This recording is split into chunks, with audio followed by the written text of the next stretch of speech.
sa bulwagang pambalitaan ng UNTV. Si Jun Soriao, si Angela Lagunsan at si Monica Beralio. Magandang hapon, Pilipinas. At sa buong mundo, ito ang balita. Pagpapatalsik kay dating Chief Justice Maria Lourdes Sereno, pinagtibay ng Korte Suprema.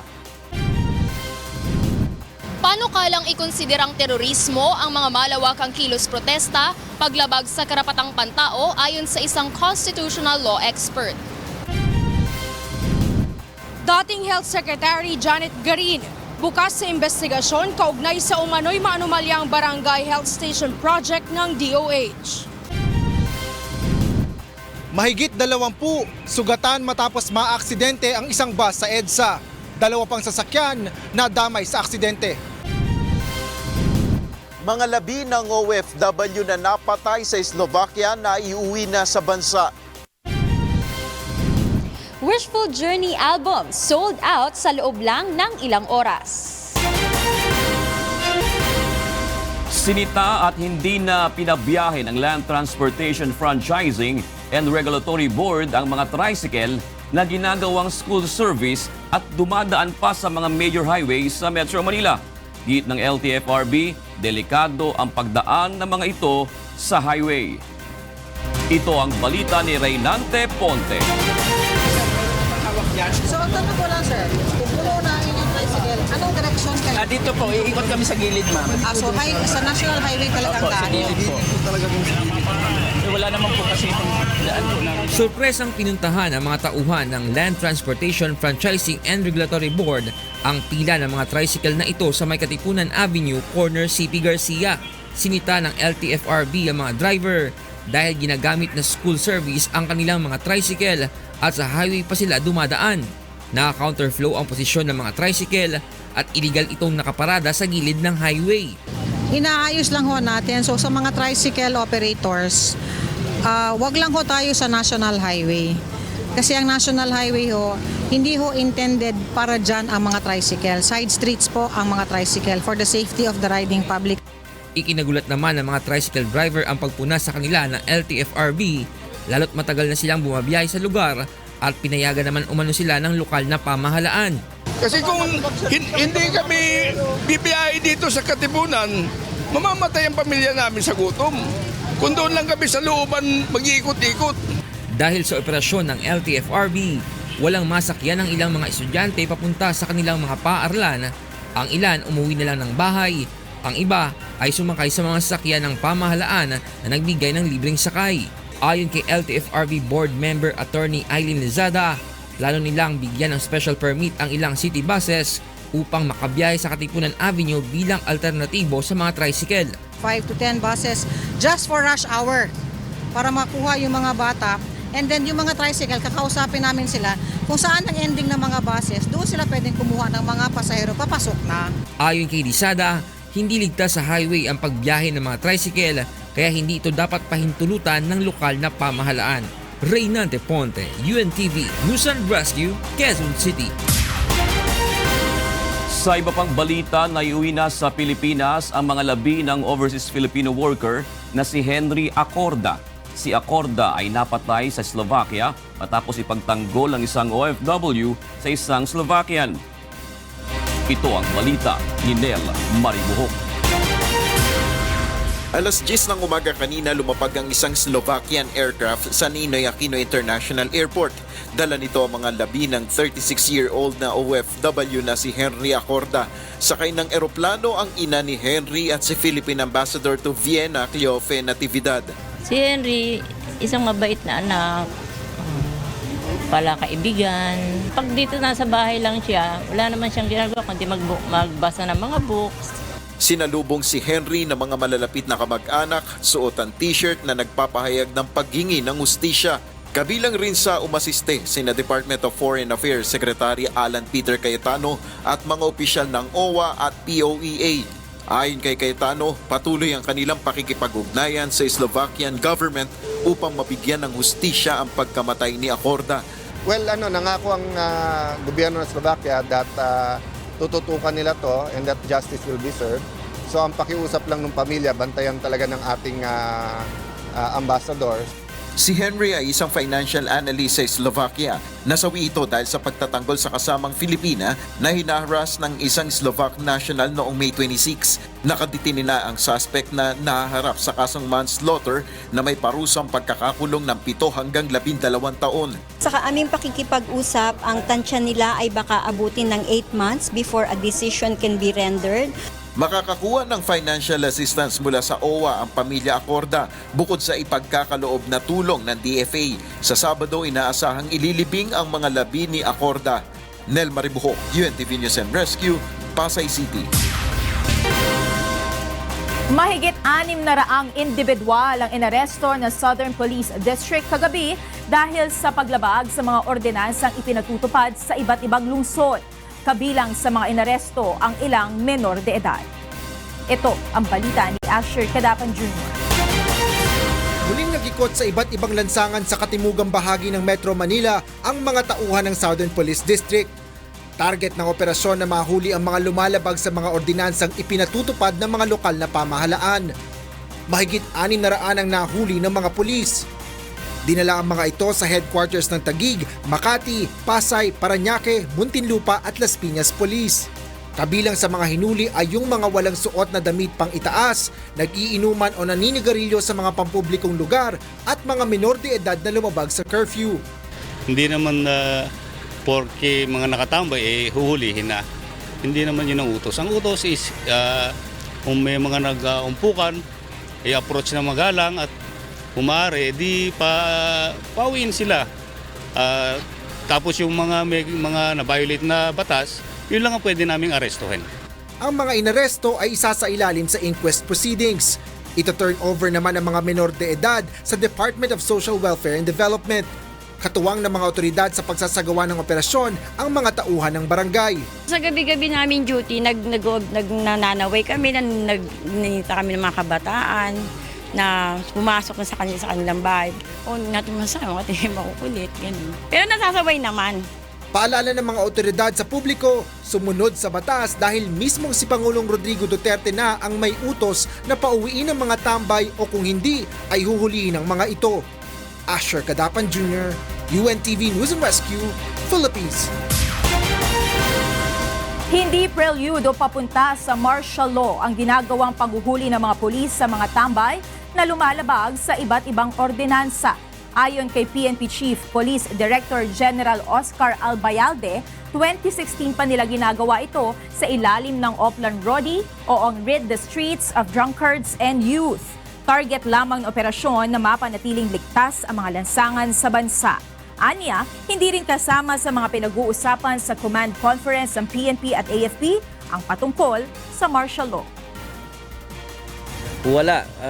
As of this time, kailan lang kami katatapos lang ng aming joint command conference with the Armed Forces of the Philippines, walang binanggit na kahit konti sa sinasabi ng mga tao o yung pinangangambahan ng mga tao na magkakaroon ng martial law. Walang-wala po.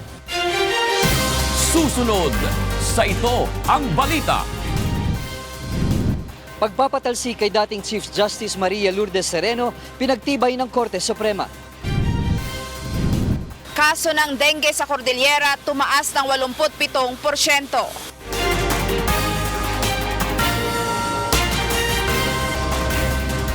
Iprinisinta ng grupong Stop and Go Coalition sa Department of Transportation ang kanilang rehabilitated jeep na mas mura at pasok umano sa standards ng Public Utility Vehicle Modernization Program ng pamahalaan. Pero ayon sa DOTR, hindi agad maaprubahan ang ipinakitang jeepney unit ng grupo. Ito ang balita ni Joanne Nano. February 13, 2018 nang magkaharap ng live sa programang Get It Straight with Daniel Razon, sina Stop and Go Transport Coalition President Jun Magno at si Department of Transportation Undersecretary Tomas Orbos ukol sa usapin ng Public Utility Vehicle Modernization Program. Dito hinamon ni Yusek Orbos si Magno na mag-rehabilitate ng jeep na mas mura, ngunit dapat ay pasok sa itinakdang standards ng DOTR at Department of Trade and Industry. Makalipas ang 4 na buwan, muling nagkaharap sa programa ang dalawa. Dito na iprinisinta ng Stop and Go Coalition ang jeep na kanilang nirehabilitate. Alinsunod sa itinakdang standards, nasa harapan na ang pintuan ng sasakyan. Mataas na rin ang bubong nito kaya't makakatayo na ang mga pasahero. Matapos ang rehabilitasyon, ang dating 20 taong jeep ngayon ay tila brand new na ayon sa Transport Group. Ayon sa Stop and Go Transport Coalition, umabot sa kabuang 595,000 ang kanilang ginastos sa pag-rehabilitate sa jeep. Nakapaloob dito ang 45,000 na ginamit para sa reconditioning ng makina, habang inabot naman ng 450,000 ang gastos sa pagpapagawa ng kaha at iba pang mga accessories sa jeep. 100,000 naman sa reconditioning ng chassis. Makina yun pa rin. Yung pa rin. Pero yung makina, inayos namin, in-overhaul lahat. Yung injection pump, everything. So, reconditioned yung Recondition siya. Giit ng grupo, posible talagang i-rehabilitate na lamang ang mga jeep upang makasunod sa PUV modernization na hindi gumagastos ng malaking halaga. Paliwanag naman ni Yusek Orbos, ikokonsidera nila ang jeep na pinaghirapang buuin ng grupo. Subalit nangangailangan pa rin aniya na ipasuri ito sa DTI at DNR. Pero paano po ngayon ito maipo-formalize na in case this will be really allowed? Kasi baka mamaya yung efforts naman na ganon, ang kauwian naman, hanapan naman ng butas na ito hindi ito pwede, kaya hindi pwede yan talaga. At tignan natin sa talagang proseso. Dalhin natin sa DNR, tignan talaga yung smoke emission. Which willing naman kayo sila, submit Yun know, ako payo ko nga maganda itong sana itong programa nyo, tuloy-tuloy na bantayan ito. Kasi sayang naman kung pwede yan. Samantala, aktwal ring sinubukan kanina ang nirehab na jeep kung saan personal pang sumakay si Kuya Daniel. Sa pintuan, pwede. Alright, pintuan, pwede. Height, okay na. Height, okay. Yung visual requirements, mukha naman okay. At sa gitna ng talakayan, muling pinakiusapan ni Orbos ang grupo na bumuo ng isang jeep na may bagong chassis at engine. Ngunit hirit ng grupo, mangangailangan pa sila ng dagdag na pondo para dito. Nangako si Kuya Daniel na tutulungan ang Stop and Go Coalition. Tapos ganito, Tata Jude. Ito naman ang papangako ko naman sa iyo para makatulong din ako sa inyo. Magbuo tayo ng isang buo na mapapatipid ninyo. Ako gagastos. Ayun. Ako gagastos. Gagawin ko yung UNTV jeep. Basta, bahala na si Yusek magbigay ng permit. Papabiyahin ko, libre sakay. Pagkatapos ng programa, agad na nagtungo ang grupo ni Magno sa LTFRB upang ipresenta ang nirehab na jeep. Masaya ako kasi at least sila mismo humahanap at gumagawa ng paraan. Hindi lang puro reklamo, at least sabay-sabay na naghahanap ng solusyon. Matapos ang isinagawang demonstration, sunod na ipipresenta ng Transport Group ang jeepney unit sa DTI, DNR at LTO na tututukan pa rin ang programang Get It Straight with Daniel Razon. Joanano, UNTV News and Rescue, Quezon City. Paiigtingin ng Philippine National Police ang background investigation sa mga police applicants kasunod ng mga ulat ng katiwalian na kinasasangkutan ng ilang pulis. May babala rin ang pamunuan ng mga pulis na nagsasagawa ng background sa mga police recruit. Ito ang balita ni Leia Ilagan. Pulis na nagre-recycle ng mga nakukumpiskang iligal na droga. Pulis na sangkot sa pagdukot at pagpatay. Pulis na pasimuno sa tupada. Pulis na nanulugot at nananakot habang bitbit ang baril. At mga pulis na natutulog habang naka-duty. Ilan lamang ito sa mga napapaulat na hindi magandang gawain ng ilang pulis. Para kay PNP Chief, Police Director General Oscar Albayalde, nagpapakita ito ng kawalan ng disiplina at mahinang training sa kanila. Dahil dito, nais ni Albayalde na paigtingin ang background check sa mga police recruits. Babala rin ng general, mananagot ang mga pulis kung hindi nila ginagawa ng tama ang background investigation sa mga aplikante. Kung itong aplikante na to later on merong ginawa or meron palang record na hindi natin nalaman, then babalikan natin yung pulis na kung sino ang nag-DI sa kanya. Mahaharap sa kasong administratibo ang pulis na nagsagawa ng BI sa naturang police recruits. Balak din ng PNP na i-publish ang pangalan ng mga aplikante. So that kung just in case merong mga kababayan natin na merong kakilala doon na merong kaso yung mga pulis na yon o yung mga aplikante na yon, then they can do so. Pwede naman through text, pwede naman through letters. so that we can also conduct a deeper background investigation on them. Aminado si Albayalde na napabayaan ang counterintelligence ng PNP kaya't maraming pulis ang malayang nakagagawa ng iligal na gawain. Dahil dito, pinag-igting ng PNP ang operasyon ng Counterintelligence Task Force nito. Leia Ilagan, UNTV, News and Rescue, Camp Crame.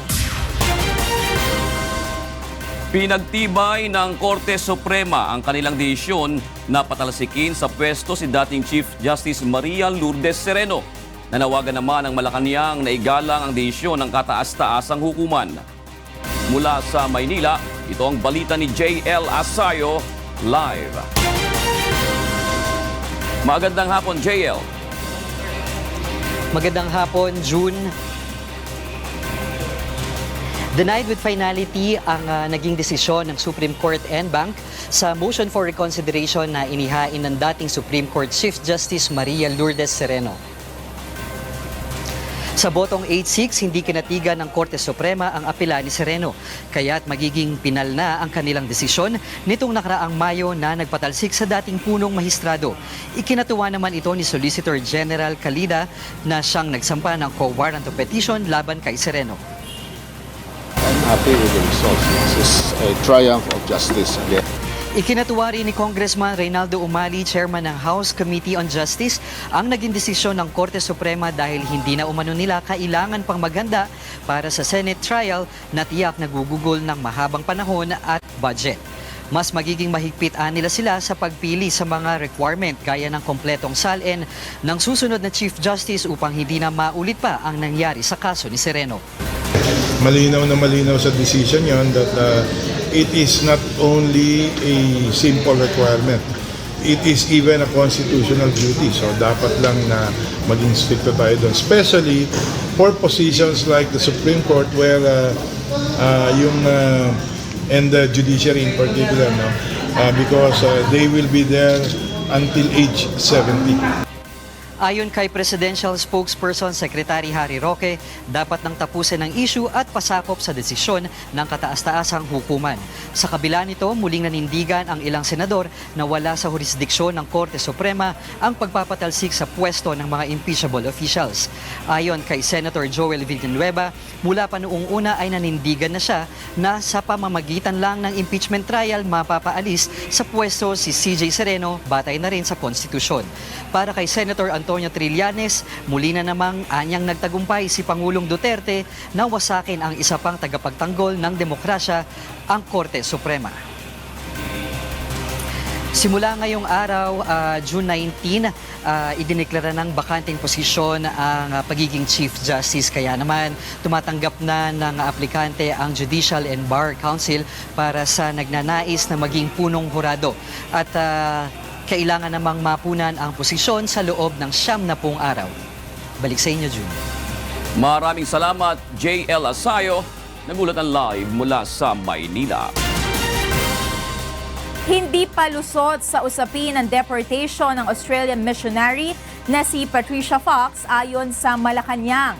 Kasunod ito ng desisyon kahapon ng Department of Justice na ipawalang bisa ang pagkansela ng Bureau of Immigration sa visa ng Australian missionary. Ayon kay Presidential Spokesperson Secretary Harry Roque, kailangan pang hintayin ang desisyon sa deportation proceedings, partikular na sa usapin kung nakilahok nga ba sa mga political activities si Fox. Ulitin ko po, she's not off the hook. Ongoing po ang deportation proceedings. Antayin po natin ang desisyon ng CID on the issue of whether or not sumapi sa politika itong si Sister Fox. Iginiit ni Pangulong Rodrigo Duterte na hindi ipinagwawalang bahala ng pamahalaan ang territorial dispute sa China sa West Philippine Sea. Hindi naman itinuturing ng punong ehekutibo na harassment ang pagkuha ng Chinese Coast Guard sa huli ng mga Pilipinong mangingisda sa Panatag Shoal. Ito ang balita ni Bernard Dalis. Partner at hindi outright seizure. Ito ang pahayag ni Pangulong Rodrigo Duterte kaugnay sa ginawang pagkuha ng ilang tauhan ng Chinese Coast Guard sa huli ng mga Pilipinong mangingisda sa Panatag Shoal. It was a barter. In exchange for yung isda, Ang problema, ang valuation.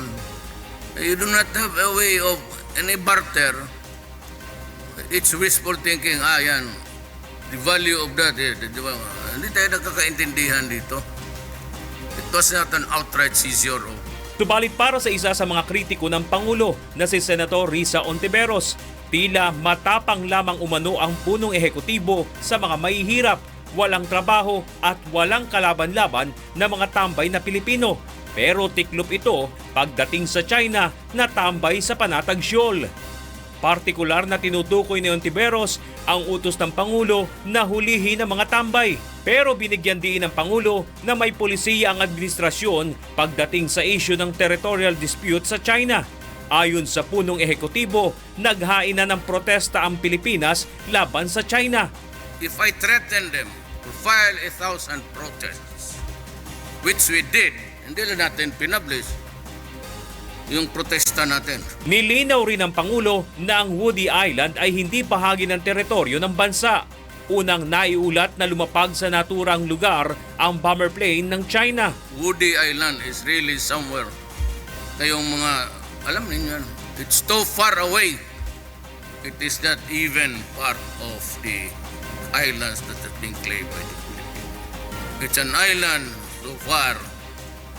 It is not part of our territorial or economic zones. Nilinaw naman ng Malacanang na ang pahayag na ito ng Pangulo ay sarili niyang paninindigan at walang impluensya ng sinumang lider ng bansa. Sa tingin ko naman sa pananalita ni Presidente, no one can say na meron nagpapatahimik kay Presidente. Bernard Dadis, UNTV News and Rescue, Philippines.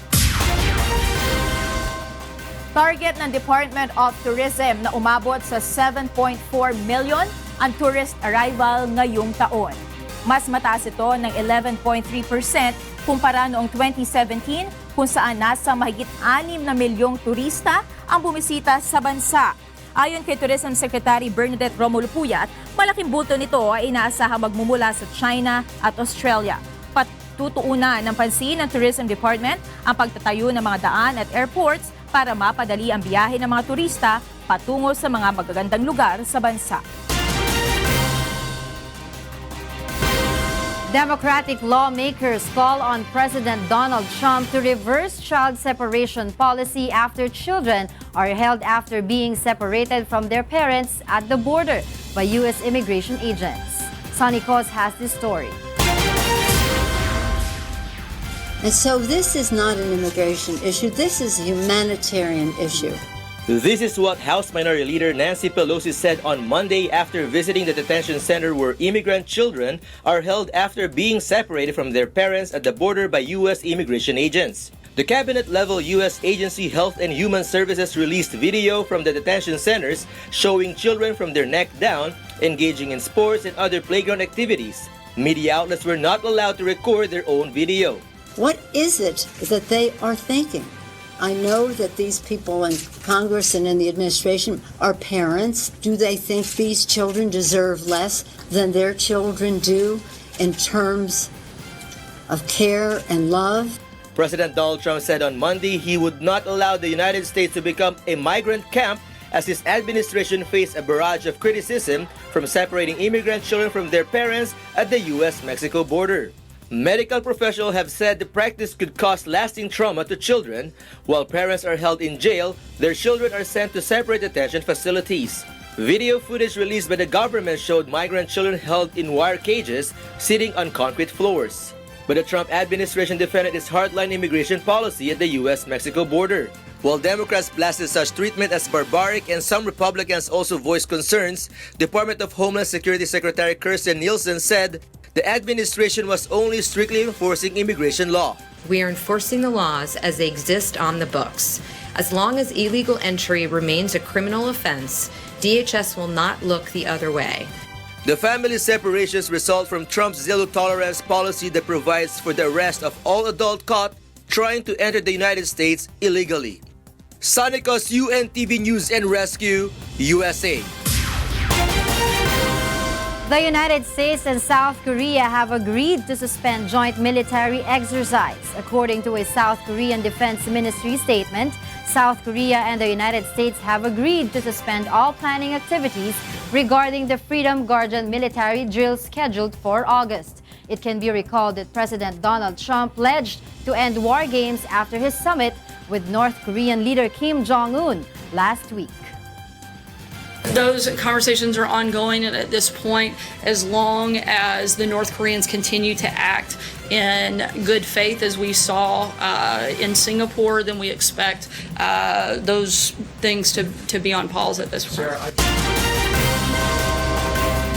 Hinundi na ni dating Chief Justice Maria Lourdes Sereno ang naging desisyon ng Korte Suprema na tuluyan na siyang alisin sa pwesto.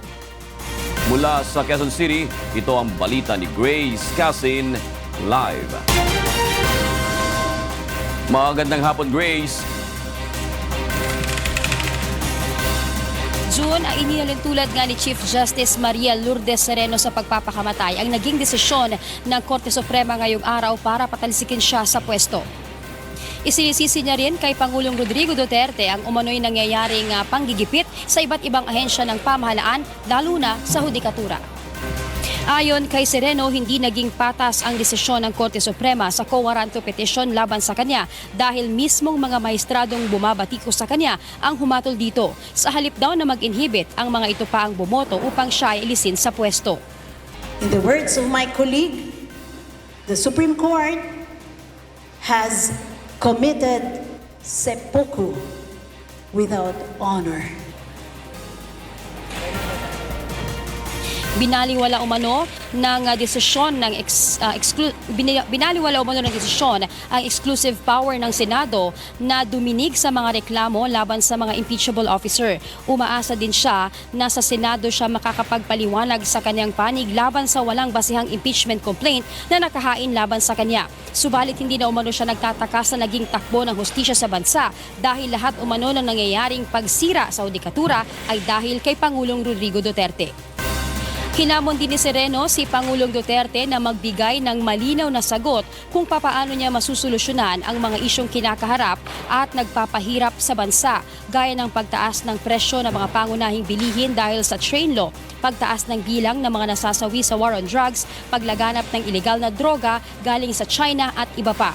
Samantala, maituturing naman umanong matinding dagok sa demokrasya ng bansa ang naging desisyon ng Korte Suprema ayon kay Vice President Leni Robredo.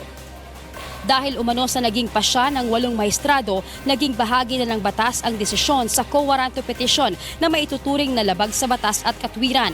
Ang araw na ito umano ay isang madilim na sandali para sa bansa. Hinikayat nito ang publiko na magbantay at ipagtanggol ang bansa laban sa lantaran umanong pagbabanta sa soberanya, sa pangungulimbat sa kaba ng bayan at walang habas na pangingikil sa buhay ng marami.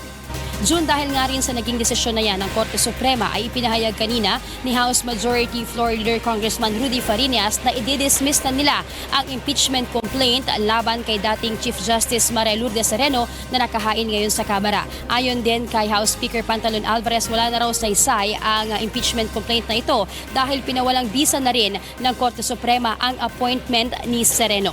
Samantala, June, sinabi nga rin ng Magnificent Seven sa Kamara o ang tinatawag na independent minority na maghahain sila ng impeachment complaint laban naman sa 8 maestrado ng Korte Suprema na bumoto pabor para mapatalsik sa pwesto si CJ Sereno. June? Ano na ang susunod na kabanata sa buhay ni dating Chief Justice Maria Lourdes Sereno? Siya ba ay mananahimik na lamang at magpapatuloy o itutuloy ang kanyang pagpapractice ng batas o siya ay mag-iingay at magiging visible pa sa paningin ng madla? June, sinabi nga kanina ni Sereno na hindi daw ang desisyon ng quo warranto petition ang magpapatahimik sa kanya dahil isusulong niya pa rin ang iba't ibang klase ng paglaban dito sa tinatawag nga niya na hindi tamang pamamalakad dito sa Administrasyon Duterte. Kasama niya kanina ang iba't ibang grupo ng iba't ibang sektor ng lipunan na ito, katulad nga ng grupo ni dating Congressman Nery Colmenares, ang Tindig Pilipinas, ang grupo ng mga tsuper ay kasama niya na rin sa labang ito. Ayon nga sa kanya ay hingi nga sila ng accountability kay Pangulong Rodrigo Duterte sa mga ginagawa nitong paglabag sa batas sa bansa. June? Alright, maraming salamat. Grace Casin, nag-uulat mula sa Quezon City. Malinaw na paglabag umano sa karapatang pantao ang panukalang ikonsiderang isang uri ng terorismo ang mga malawakang kilos protesta sa bansa ayon sa isang eksperto. Ito ang balita ni Mai Bermudez live. Magandang hapon, Mai. Yes, June, magandang hapon. Kung ang ilang mga mambabatas ang masusunod, nais nilang ituring bilang uri ng terorismo ang mga malawakang kilos protesta. Ngunit ayon sa isang constitutional law expert, malinaw na paglabag ito sa saligang batas. Itinuturing na panganib sa pambansang seguridad ang terorismo o banta sa kaligtasan ng mga mamamayan sa Pilipinas. Kahapon muling natalakay sa Kamara ang mga planong pag-amyenda sa Human Security Act of 2007 kung saan kabilang sa mga pinakakontrobersyal na probisyon ang pagkonsidera sa mga malawakang kilos protesta bilang isang uri ng terorismo. Ngunit ayon sa isang eksperto, malinaw na paglabag sa karapatang magpahayag ng opinyon ang nasabing panukala.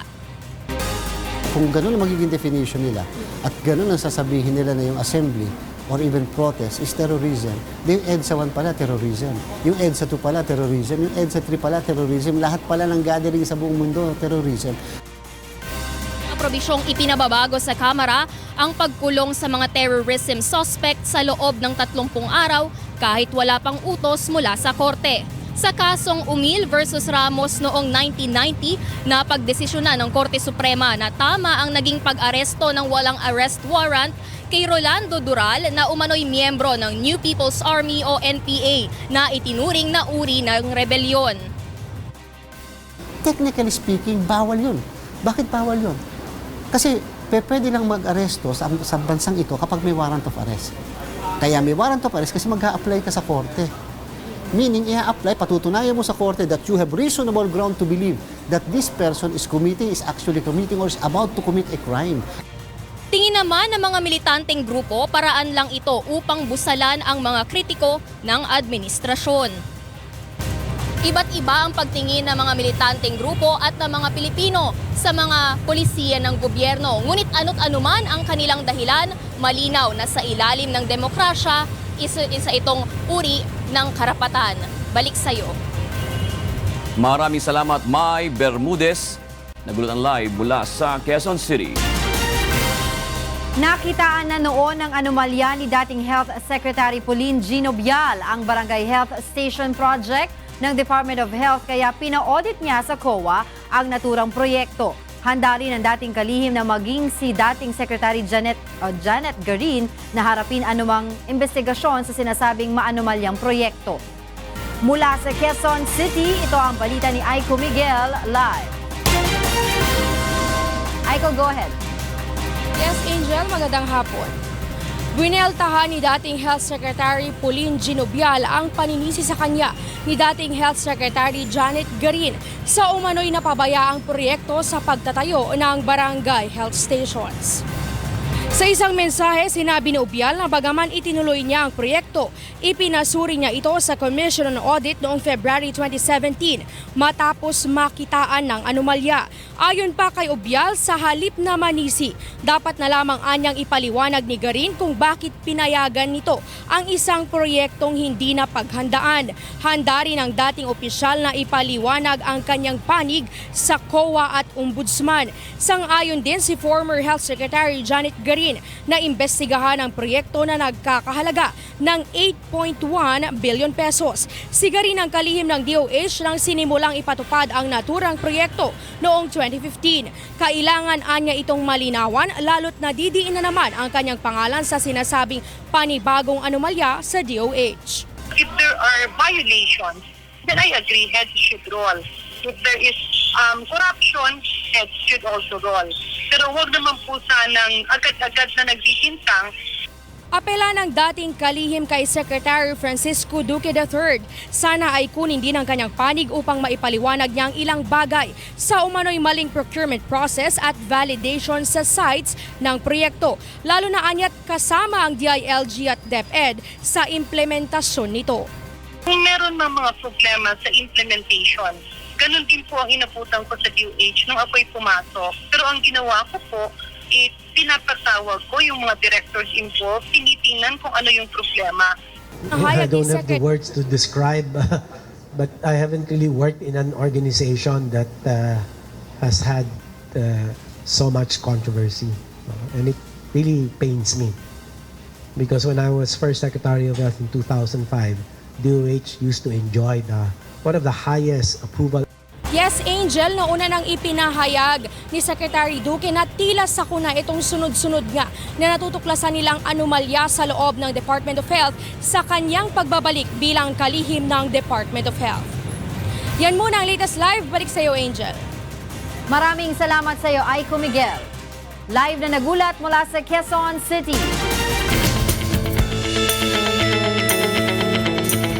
Itinuturing na ng World Health Organization o WHO na isang sakit o mental health disorder ang pagiging addict sa video games. Pero ayon sa WHO, maaari pang maagapan ng isang taong nalululong sa computer games. Ito ang balita ni Monokson. Nagkalat ngayon sa YouTube ang mga video ng mga magulang na sinisira ang mga computer ng kanilang mga anak dahil sa sobrang paglalaro ng video games.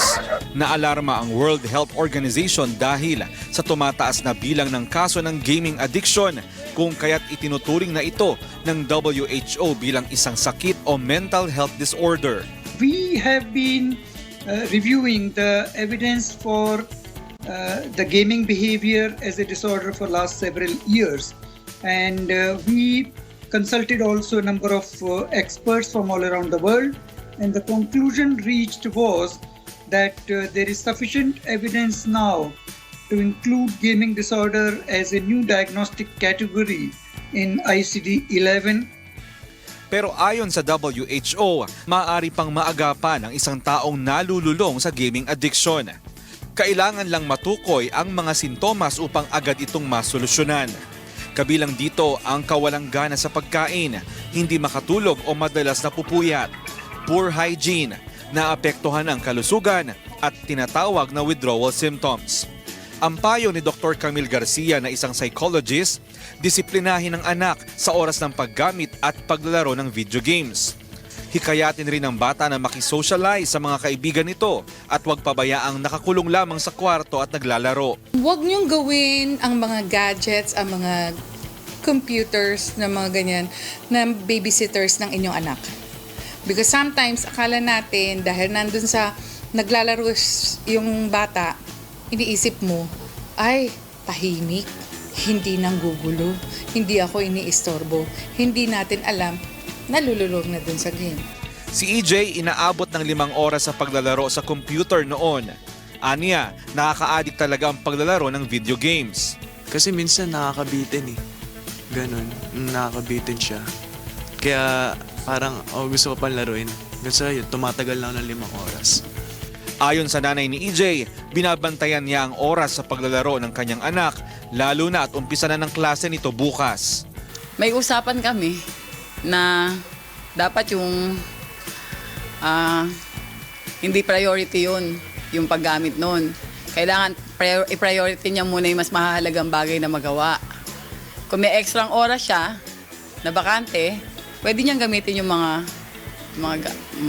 games.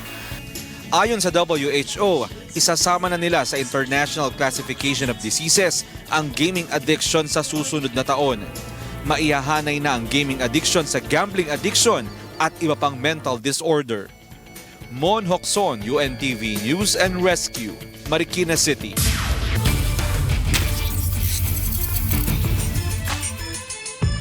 Tinanggap na ng Philippine Children's Medical Center ang 1 million pesos na tulong mula sa Malacanang PSC Camao na napanalunan ng koponan sa UNTV Cup Season 6 Finals. Tinanghal na runner-up team ang Camao sa nakaraang season ng Liga ng mga Public Servants. Ito ang balita ni Bernard Danis.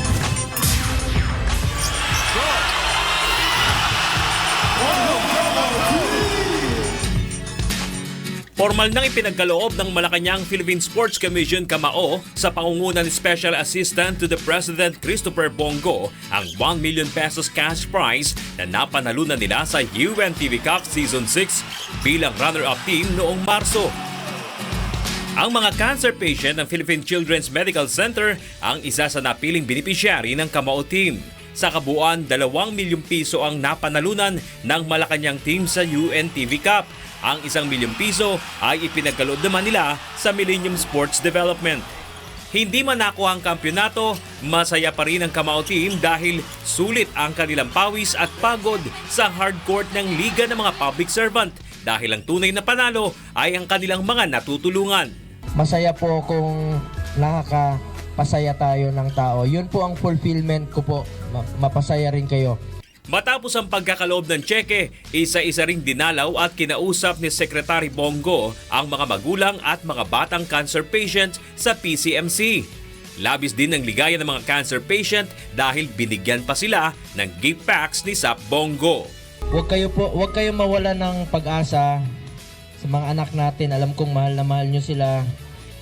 Marami naman pong survivors. Huwag natin bilangin ang mga na naging biktima ng cancer o nawala. Ang isipin natin kung ilan po ang magiging survivors, ma'am. May awa ang Panginoon. Magdasal tayo.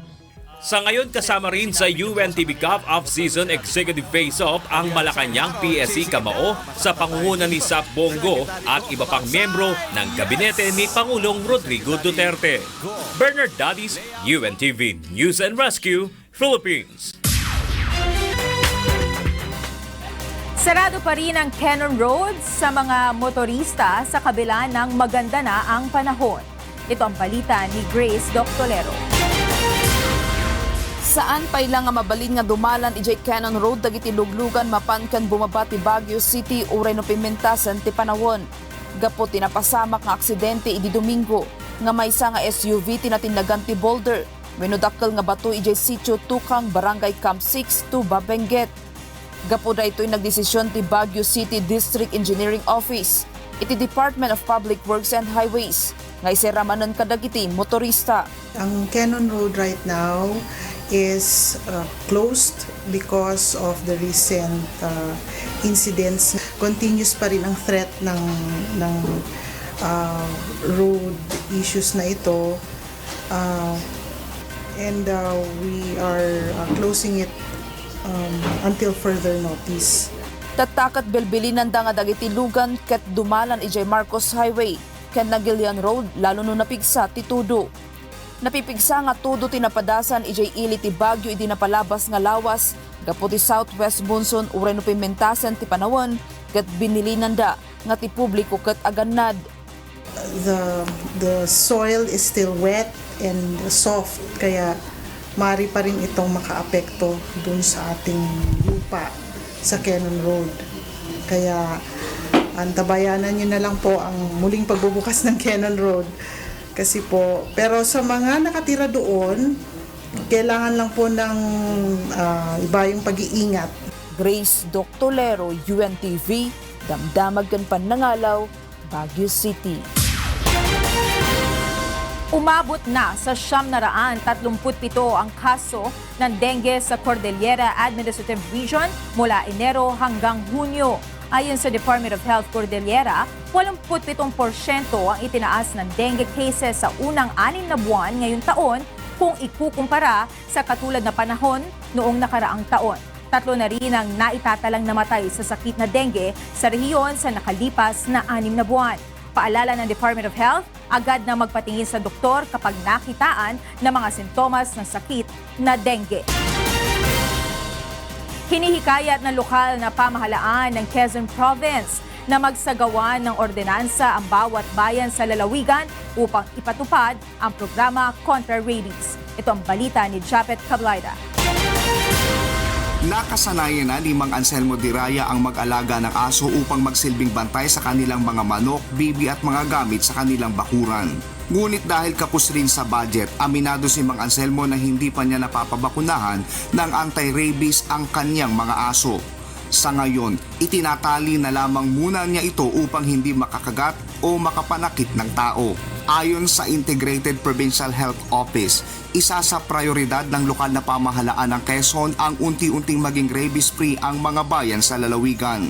Bunsod nito ay pinapayuhan ang bawat bayan at barangay na gumawa ng ordinansa upang matiyak na mapatupad ang mga programa kontra rabies gaya ng vaccination sa mga aso.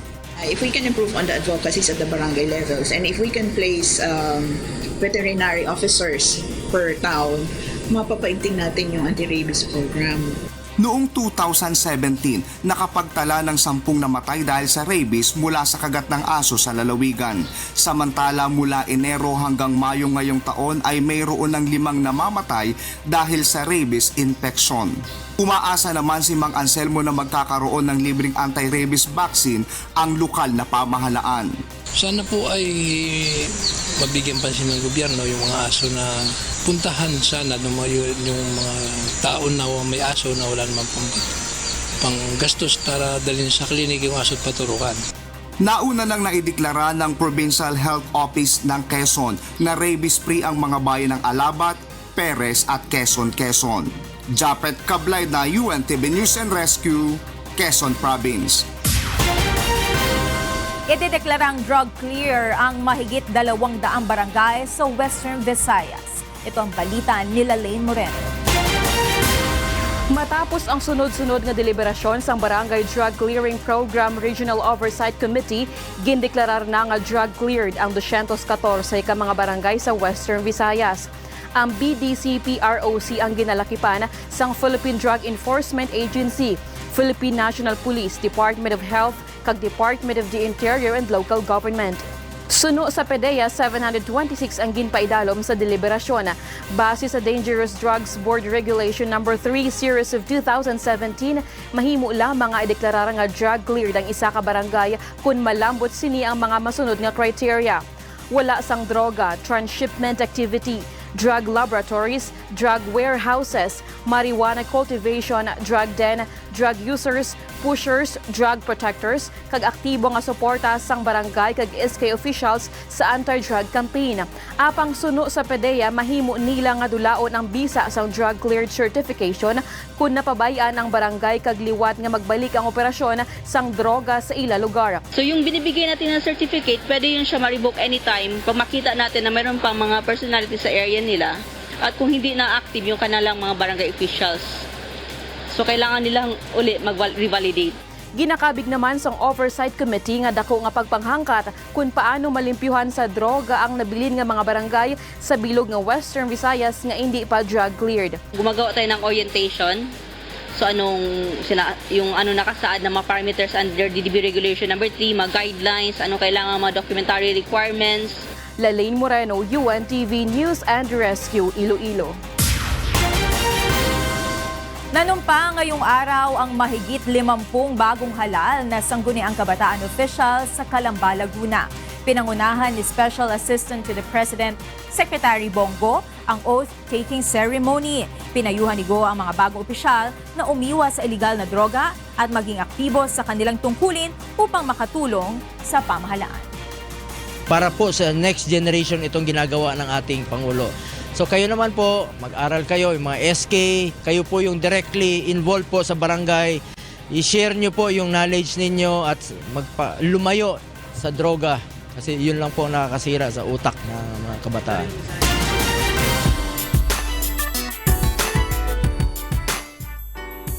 Inirelease na kahapon ang kauna-unahang album ng Wishful 5, ang Wishful Journey. Sa loob lang ng ilang oras, sold out na kaagad ang album. Ito ang balita ni Leslie Longbo.